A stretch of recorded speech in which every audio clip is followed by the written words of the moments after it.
네, 아웃사이더 시대를 앞서가는 사람들 담당하는 강동우 이은주입니다. 오늘은 13주 수업을 할 차례이죠. 음, 오늘 수업의 주제는 행복의 조건, 나는 어떤 선택을 할 것인가 라는 제목으로 수업을 진행할 텐데, 지난주까지 여러분이 제출해야 되는 과제가 있었어요.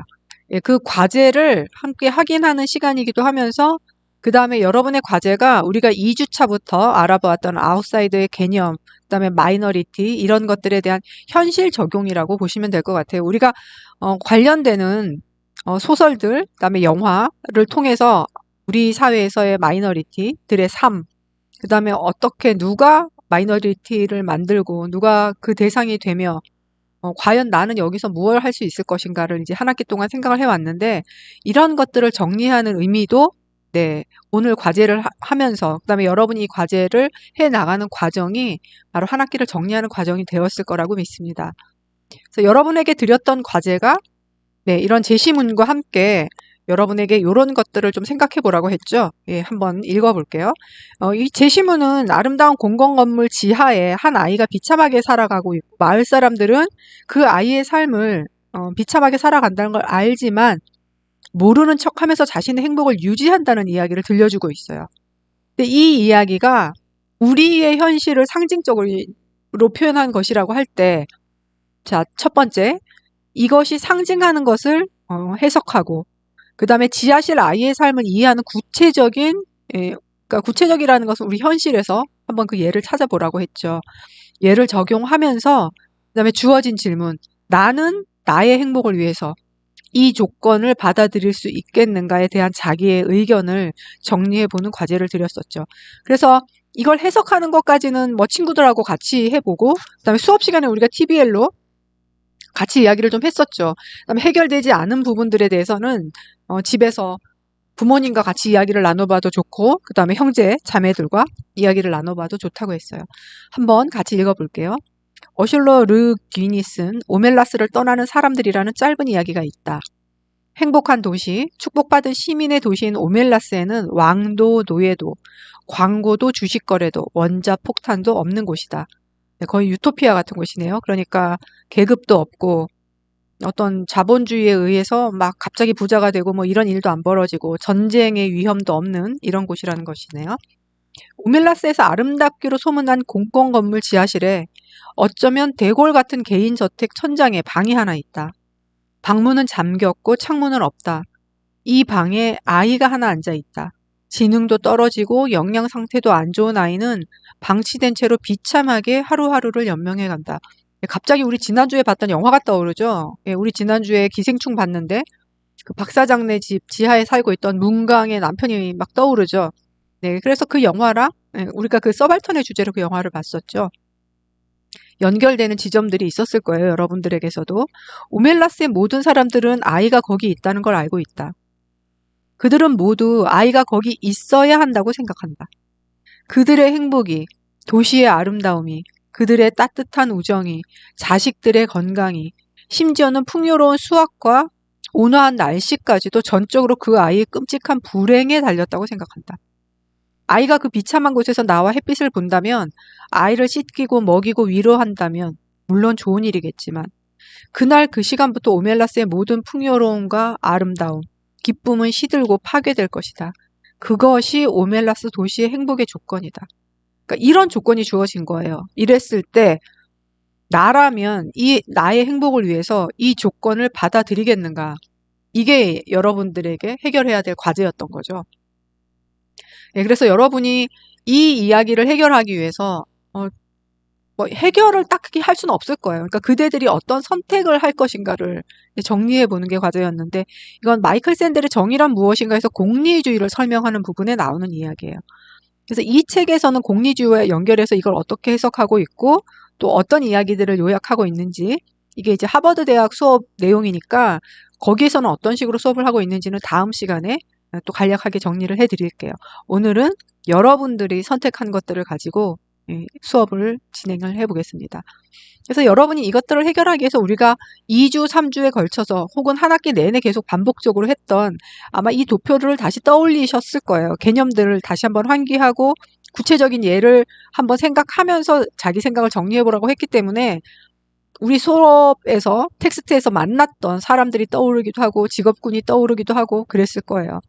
그래서 아웃사이더의 개념을 배우면서 구체적으로 수많은 아웃사이더들이 우리가 경험을 했죠, 이미. 학교 다닐 때 여러분 그래서도 이미 많이 나오고 있더라고요. 왕따를 당하는 학생들 이런 이야기를 많이 써주셨고 그래서 우리가 대학에 와서도 뭐 인싸, 아싸 뭐 이런 얘기를 많이 하듯이 아웃사이더 개념이 낯설진 않은 개념인데 구체적으로 우리가 학술적으로 마이너리티라고 구분되는 이 개념 안에 들어가는 대상들을 배웠고 개념 정리를 했고 그다음에 여기에 해당되는 사람들이 나오는 이걸 소재로 한 텍스트들을 만나봤죠. 그래서 전통적으로는 민족적, 인종적, 종교적, 언어적 소수자들을 가리키는 말이었는데 지금은 범위가 점점 더 넓어지고 있는 추세라고 했죠.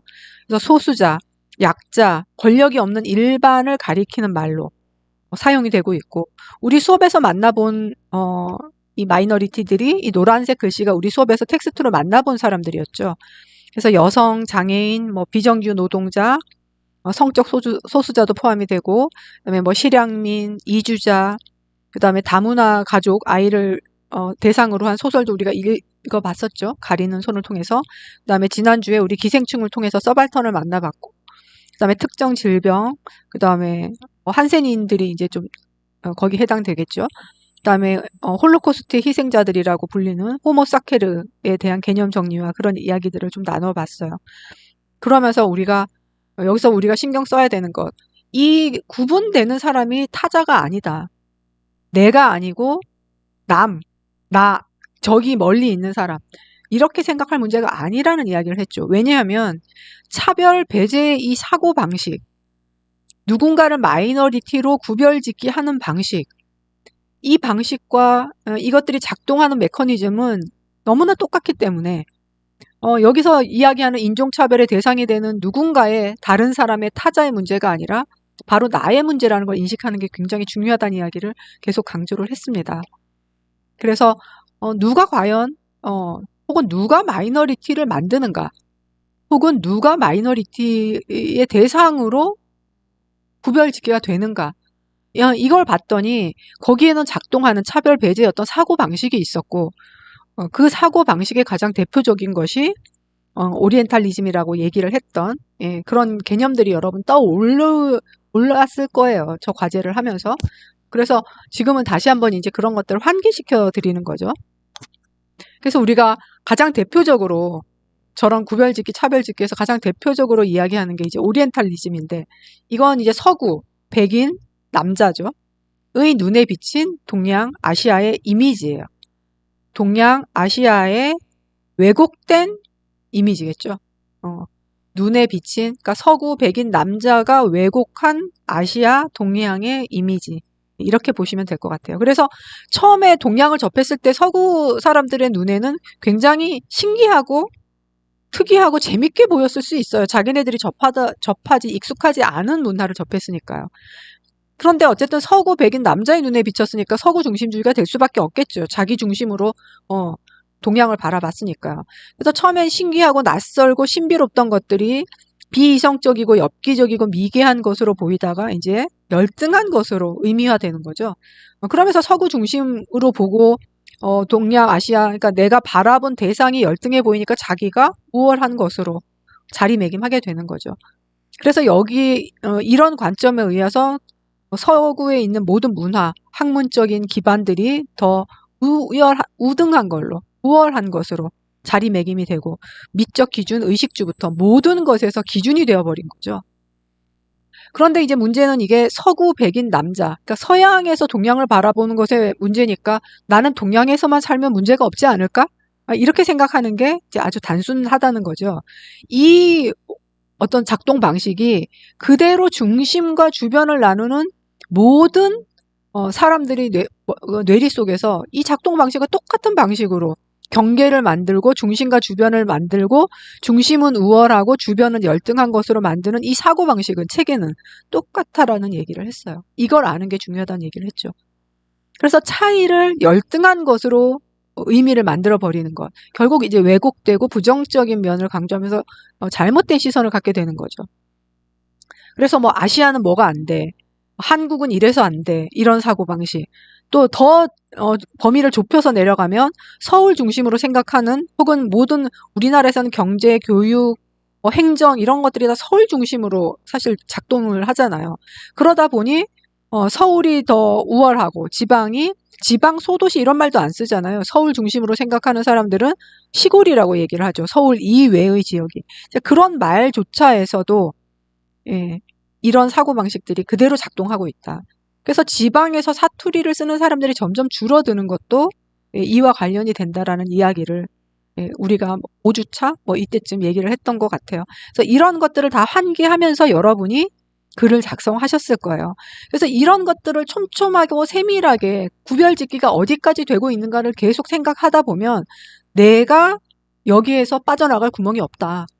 이런 이야기까지 했었죠. 그래서 사실은 이 아웃사이더 마이너리티는 내가 곧 사실은 그 대상이 될 수밖에 없는 이런 원리, 작동 원리를 가지고 있다는 걸 알면 이 문제가 보다 현실적이고 직접적인 문제로 다가오게 되는 거죠. 그래서 여러분들이 해석한 것, 상징적인 것을 해석은 다 잘하셨어요. 여러분이 TBL을 할 때도 이미 그런 이야기들이 다 나왔던 것을 제가 확인을 했고 또 집에 가서 더 생각하면서 정리를 잘 해주셨더라고요. 그래서 다수를 위한 소수의 희생이 정당한가 이렇게 정리를 해주셨고 또 불편한 진실을 묵인할 것인가 드러낼 것인가 최대 다수의 최대 행복을 이야기한 이 공리주의에 대해서 다시 생각해 봐야 된다. 우리 사회 구조, 그러니까 빈부격차 특히 이것에 의한 차이를 저런 식으로 상징한 것 같다. 그래서 이것이 과연 행복한 나라를 지향하는 우리 사회 이 나라가 지향해서 가야 될 모습이 저런 나라가 되어서는 안 될 텐데 저게 맞는가? 바른 모습일까? 이런 식으로 정리를 해주셨고 아주 잘해주셨어요. 그다음에 제가 조금 더 이제 관심 갖고 여러분의 과제를 읽어본 부분에서는 이런 것들을 좀 찾아봤어요. 지하실 아이의 삶을 현실에 좀 적용해 보라고 했잖아요. 그러니까 여러분이 이제 모든 아웃사이더, 마이너리티라는 것을 이제 읽어내셨고 현실에 어떻게 적용을 했나 봤더니 요즘에 뉴스에서 왜 택배기사, 과로사 이야기가 많이 나오고 경비원 이야기도 나오고 했었잖아요. 그래서 경비원, 택배기사 이야기가 참 많이 나오더라고요. 예, 그 다음에 여러분이 중고등학교 때 경험했던 학교 폭력 문제, 왕따 문제, 그다음에 왕따 당하는 친구가 있다는 걸 알았는데도 외면했던 문제 이런 이야기들을 써준 친구들이 참 많았어요. 그래서 이거는 멀리 있는 이야기가 아니라는 것을 여러분들도 아마 실감을 하셨을 거예요. 이걸 찾으면서. 그래서 이거는 청와대 그 국민청원 게시판에도 올라왔던 이야기죠. 제주도에 난민이 들어왔을 때 이걸 허용해야 하느냐 말아야 하느냐 그 문제를 다뤄준 친구도 있었고요. 또 유니세프 그 캠페인에 보면 기아 돕는 성금 모금 광고 같은 것들이 나오죠. 그래서 거기에 나왔던 기아 문제, 그 다음에 세터민 이야기를 해줬던 친구도 있고요. 또 재개발 지역 원주민 이야기를 해준 친구도 있고, 또 열악한 환경에 놓인 그 노동자들 이야기를 많이 해주셨어요. 또 비정규직 이야기. 그러니까 이 열악한 환경에 놓인 노동자들이 이제 대체로 비정규직이 많다 보니 이 이야기가 엮여서 같이 이야기가 됐었어요. 그래서 뒤에 제가 한 편의 글을 같이 여러분들의 친구가 제출해준 한 편의 글을 같이 읽을 텐데 그 친구는 경비원 이야기를 써줬어요. 그래서 소방관, 외국인 노동자, 또 세상의 모든 을들 이렇게 여러분들이 표현을 하면서 과제를 잘 제출해 주셨더라고요. 그 다음에 장애인 이야기를 쓴 친구도 있었고 또 경제적 약자, 빈곤층에 대한 이야기 해준 친구도 있었고 또 특정 질병을 어떻게 관리하느냐 호모사케르 이야기를 하면서 이제 이런 이야기를 좀 했었는데 여기서는 이제 치매 걸린 할머니 자기의 가족 이야기를 써준 친구도 있었어요. 그래서 할머니가 이제 갑자기 치매 판정을 받은 거예요. 그래서 아주 심각한 상태는 아닌데 가족들이 모여서 이제 회의를 했다고 해요. 요양병원으로 모실 것인가. 그런데 가족들이 모시기에는 이게 어떤 일이 벌어질지가 지금 너무 잘 알려져 있잖아요. 그리고 이제 할머니의 행동이나 이런 언행을 보면 가족들이 감당이 좀 어렵다는 것도 알게 되고. 그래서 이게 가족회의가 지금 굉장히 여러 번 열리고 있대요. 그래서 아직까지는 요양병원으로는 모시지 말자라고 이제 지금 회의가 됐는데, 가족회의가. 그 친구가 이제 그런 얘기를 쓰고 있더라고요. 언제까지 가족들이 모실 수 있을까? 지금은 가족들이 모신다고 했지만, 왜냐하면 그 요양병원에, 시설이 아주 좋거나 이런 병원들도 있겠지만, 대체로 이런 치매에 걸린 할머니들, 노인들이 모여있는 요양병원이 시설이 좀 열악하고, 그 다음에 매일 가서 면회를 할 수 있는 게 아니잖아요. 매일 들여다볼 수 있는 게 아니잖아요. 그러다 보면 어떻게 보면 그냥 맡겨놓는 것, 방치하는 것, 이런 형국이 시간이 갈수록 그런 형국이 된다면 결국은 오멜라스 그 도시의 아이처럼 되지 않을까 하는 염려를 바로 직접적으로 연결해 볼 수 있는 그런 고리가 됐다라고 하면서 자기 집안 이야기를 써준 친구도 있었어요. 예, 그 다음에 이 현재 우리나라에서 이제 이 시국에서 소상공인 일용직 이야기를 써준 친구도 있었고요. 그래서 여러분들의 이야기를 좀 정리해 봤더니 받아들일 수 있다는 쪽, 그 다음에 받아들일 수 없다는 쪽. 그러니까 없다는 쪽은 저 아이의 삶을 묵인하진 않겠다, 방관하진 않겠다, 외면하진 않겠다, 뭐 이렇게 정리를 한 거죠. 그래서 그 이유로는 이렇게 써주셨어요. 소수의 행복이 모여서 다수의 행복이 되는 거다. 저런 소수자들의 행복하지 못함, 불행함을 묵인했을 때 과연 다수가 행복해질 수 있을까? 예, 이런 질문을 던져줬고, 소수의 희생이 필연적이라는 것, 불가피하다는 것, 이 생각 자체를 이제 바꿔야 된다. 이렇게 써준 친구도 있었어요. 그 다음에 정의롭지 못하다. 그 다음에 대의를 생각하지 못하더라도 정의 이런 말까지 꺼내들지 못하더라도 개인의 양심의 가책, 그 다음에 죄책감, 내 마음이 불편해서 나는 그렇게 못할 것 같아. 이렇게 써준 친구들도 있었고, 그 다음에 마음이 불편하니까 그게 진정한 행복이 될 수 있을까? 이렇게 이제 묻게 되는 거죠. 그 다음에 정말 중요한 질문들을 했어요. 그 아이가 나나 우리 가족이 될 수도 있는데 그렇다면 어떻게 할 것인가? 이런 질문을 던져준 친구들이 꽤 있었어요. 네, 아주 중요한 부분을 잘 지적을 했죠. 그 다음에 나는 묵인하고 그냥 지금의 행복을 받아들이겠다. 저 조건을 받아들이겠다고 한 친구들은 이렇게 이야기를 썼어요. 다수의 행복이 더 중요하다. 인간은 이제 원래 이기적이다. 현재의 행복을 깰 용기가 없다. 어쩌면 이게 평범한 사람들이 생각할 수 있는 가장 속마음일 수도 있어요. 현재 누리고 있는 행복이 있고 자기 생활에 어떤 리듬이 있고 질서가 있잖아요. 지금 자기가 누리고 있는 것들, 익숙해져 있는 것들, 나를 편안하게 만들어주는 것들. 그게 깨지잖아요. 집안에 그 치매 할머니나 뭐 이런 환자가 생겼을 때 문제가 내 삶의 리듬이 깨진다는 거잖아요. 그러니까 이 사람은 지금 현재의 내 그 행복을 누리던 것들을 버리거나 깰 용기가 없는 거죠. 그 다음에 소수의 희생은 필연적이다라고 생각하는 사람들이 있었고, 나만 아니면 된다 이렇게 쓴 사람도 있었어요. 나만 아니면 된다가 이기적이다 하고 만나는 부분이겠죠. 어쩔 수 없다, 현실이다, 세상의 이치다, 불가피하다 이렇게 쓴 사람들도 있었어요. 왜냐하면 모두가 다 만족하고 행복 지수가 높고 행복할 수는 없는 거 아닌가. 그건 이상향 아닌가. 유토피아라는 것. 그러니까 오멜라스가 겉으로 보기에는 유토피아 같은 곳이잖아요. 그래서 그런 아이가 없는 그런 세상을 꿈꾸는 것 자체가 꿈 아닌가. 이렇게 쓴 친구들도 있었어요. 그게 효율적이다. 이렇게 생각한 친구도 있었죠. 네. 그래서 요걸 조금 얼마나 많은 선택을 했나. 왜냐면 이게 친구들이 어떤 선택을 했는지 여러분도 궁금할 것 같아서 요런 걸 한번 좀 만들어 봤어요. 그랬더니 한 40% 정도가 나는 저 조건을 못 받아들이겠다. 그 다음에 또 한 35% 정도는 나는 내 행복, 지금의 행복을 깰 자신이 없다. 이제 그래서 좀 묵인하겠다를 선택한 거죠. 그 다음에 꽤 높은 퍼센트죠. 25% 정도는 어떤 선택도 못하겠다. 라고 써준 친구들도 있었어요. 네. 그래서 요런 정도의 선택을, 다른 친구들은 그런 선택을 했다는 것도 보시고, 그 다음에 그러니까 나는 받아들인다, 받아들이지 않는다 이렇게 이분법적으로 우리가 살아가는데 이분법적으로만 꼭 생각할 수 있는 건 아니니까 제3의 선택이라고 했는데 이 친구는 이렇게 얘기를 써준 친구도 있었어요. 나와 나의 가족이 아니라면 저 조건을 받아들이겠다. 그런데 나와 나의 가족도 해당된다면 나는 받아들일 수 없다. 이렇게 아주 써준 친구도 있었어요. 그 다음에 나는 오멜라스를 떠날 것이다. 이렇게 써준 친구도 있고, 선택을 하지 않겠지만 죄책감을 느끼면서 나는 살아갈 것 같아. 그러니까 받아들인다는 쪽에 가까운 것일 수도 있겠죠. 그 다음에 조금 더 행동에 초점을 맞추어서 세상을 바꿔보겠다. 더 많은 사람들 모두가 행복할 방법을 한번 찾아보는 쪽으로 이런 행동주의파도 있었고요. 그 다음에 저 아이를 꺼내서 씻기고 먹이고 뭐 이렇게 된다면 모두가 조금씩 불행해질 텐데 그렇게 모두가 조금씩 불행해지면 다 같이 행복해지지 않을까? 이런 이제 생각을 펼쳐준 친구도 있었어요.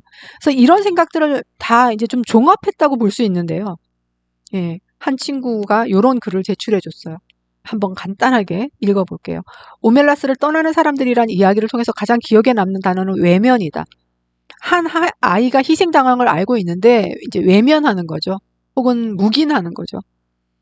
다수를 위한 소수의 희생이 따른 건데 이게 과연 정당한 것일까? 최근 논란이 된 경비원 대우 문제로 나는 이 생각을 한번 더 구체화해봤다.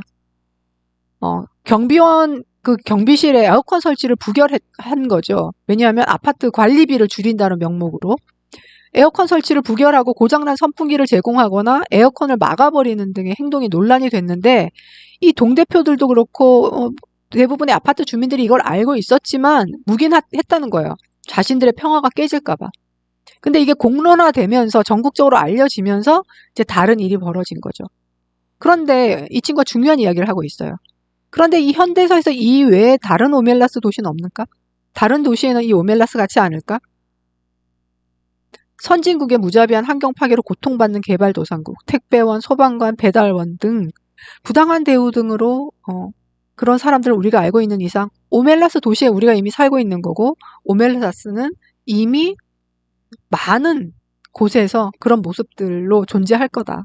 이를 통해서 내가 하고 싶은 말은 아파트 주민들의 경비원의 부당한 대우를 알게 되고 인지한 이상 그에 대한 책임과 의무를 했어야 한다. 각자의 고단함과 우울함이 있다. 그렇기에 지하실에 아이가 존재한다는 걸 알고 있어도 그 아이를 위해서 쉽게 나설 수는 없을 것이다. 악조건에 있는 사람이 다른 악조건의 사람에게 도움의 손길을 내밀기는 분명 쉽지 않은 일일 것이다. 네, 그러니까 삶에 대한 어떤 이해도 드러나는 부분이 있죠. 그래서 이 친구의 생각의 깊이를 볼 수 있는 부분이었어요. 그래서 기생충에서 왜 그 기택가족과 문강 그 부부가 왜 저렇게 싸울까를 생각해 보면 이런 내용들이 조금 더 이해가 되죠. 하지만 모두가 침묵하고 알면서 모른 척한다면 세상이 바뀔 수 있을까? 그 약자가 나 혹은 나의 가족이 될 수 있다는 생각도 우린 해봐야 한다. 우리가 약자를 돕는다고 나의 이익이 줄고 불행해질 거라는 근거도 없다. 이렇게 쓰고 있어요. 우리는 이제 더 많은 사람들이 행복해지기 위해선 소수의 희생이 필연적으로 따라야 한다고 생각하는 사람들이 많다는 것도 앞에서 확인을 했잖아요. 근데 그런 근거는 없다는 거예요. 사람들이 작은 목소리가 하나하나 모여서 큰 목소리를 만들고 이것이 곧 세상을 바꾸는 힘이 된다고 생각하는 거죠. 대안적 가치를 사유하는 사람이 되어서 고통받는 사람이 없는 그런 도시, 그런 사회를 만들어 나갔으면 좋겠다라는 글을 보여주었어요. 이 친구가. 그래서 우리가 생각할 수 있는 것들에 대한 이야기들이 많이 나와서 한번 같이 읽어보자고 여기 실어드렸어요. 그래서 우리가 같이 함께 더 생각해 볼 것은 우리가 과연 외면, 묵인, 방관 이런 말을 쓰지 않았지만 어떤 일에 대해서 이렇게 하고 있는가 그런 것들을 한번 더 생각해 봤으면 좋겠고 오멜라스를 떠나는 사람들이잖아요. 이 글의 제목 자체가. 그 떠난다는 것의 의미를 다시 한번 생각해 봤으면 좋겠어요. 방금 읽었던 친구의 글에서도 오멜라스 한 도시에서만 저런 일이 벌어지는 걸까에 대한 의문을 제기했잖아요. 오멜라스를 떠난다고 해결될까요? 이 문제가? 오멜라스를 떠나서 다른 곳에 살면 내 마음이 편하게 살 수 있는 도시 공간이 펼쳐질까요? 그런 공간이 있을까요? 그걸 조금 더 생각해 보자는 얘기예요. 그 다음에 아주 중요한 문제죠. 저 지하실의 아이가 타자, 나와 상관없는 사람이기만 할까요? 예, 나라면, 내 가족 중에 누구라면, 가정법으로 생각하지 않는 예들이 많다는 걸 우리가 한 학기 내내 살펴보았죠. 오리엔탈리즘의 기준에서 보면 우리는 일단 아시아인이잖아요. 동양인. 예, 백인이 아니죠, 그리고. 그래서 이제 생각해 볼 거리들이 많아지는 거죠. 그래서 이 함께 더 생각해 볼 문제는 여러분이 우리 기말 과제가 주제가 있는 글쓰기 하는 거잖아요. 그래서 이 오멜라스 그 도시 당장의 문제가 벌어진 그 문제의 현장을 떠나는 것에 대한 생각을 조금 더 해보셔도 좋겠고 그다음에 지하실의 아이가 가족이라고 상상하는 어떤 주제를 잡아서 기말 과제를 해보셔도 좋을 것 같아요. 그래서 이 문제를 조금 더 생각해 보면서 조금 쉬었다가 다음 수업을 또 이어가도록 하겠습니다. 여기까지 할게요. 고생하셨습니다.